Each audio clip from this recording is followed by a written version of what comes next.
കുരുക്ഷേത്ര യുദ്ധം തുടങ്ങുന്നതിനായി പാണ്ഡവ സൈന്യവും കൗരവ സൈന്യവും അങ്ങനെ നേർക്ക് നിൽക്കുകയാണ്.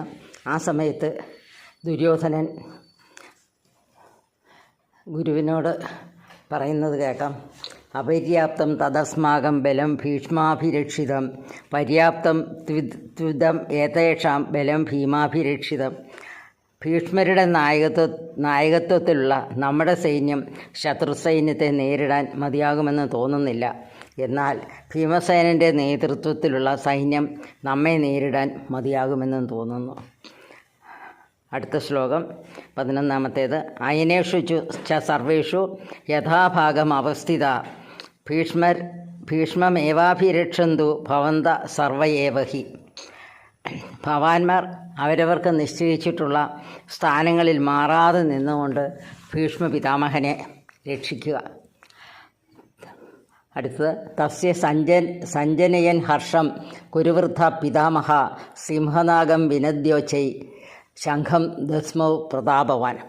ഇത്രയും കേട്ട് കഴിഞ്ഞപ്പോഴത്തേക്കും, അതായത് ഭീഷ്മരുടെ നേതൃത്വത്തിലുള്ള ഈ സൈന്യം നമ്മുടെ പാണ്ഡവ സൈന്യത്തെ നേരിടാൻ അപര്യാപ്തമാണെന്നും അതുകൊണ്ടെന്ന് പറഞ്ഞില്ല, നിങ്ങളെല്ലാവരും യഥാസ്ഥാനങ്ങളിൽ നിന്നുകൊണ്ട് ഭീഷ്മരെ രക്ഷിക്കണം, അദ്ദേഹത്തിൻ്റെ രക്ഷ എല്ലാവരും നോക്കണം എന്ന് പറഞ്ഞത് കേട്ടതോടുകൂടി ഈ ഒരു സത്യമാണ്. കാരണം ഈ കൗരവസേനയിലുള്ള എല്ലാ ചെറുപ്പക്കാരേക്കാളും ഏറ്റവും ശക്തനായ യോദ്ധാവ് നമ്മുടെ ഭീഷ്മ പിതാമഹൻ തന്നെയാണ്.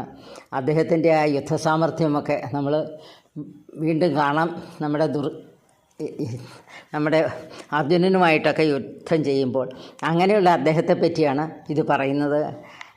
അപ്പോഴാണ് പറയുന്നത്, ദുര്യോധനന് സന്തോഷമുണ്ടാകുന്ന വിധത്തിൽ നമ്മുടെ ഭീഷ്മ പിതാമഹൻ എന്ത് ചെയ്തെന്നറിയോ?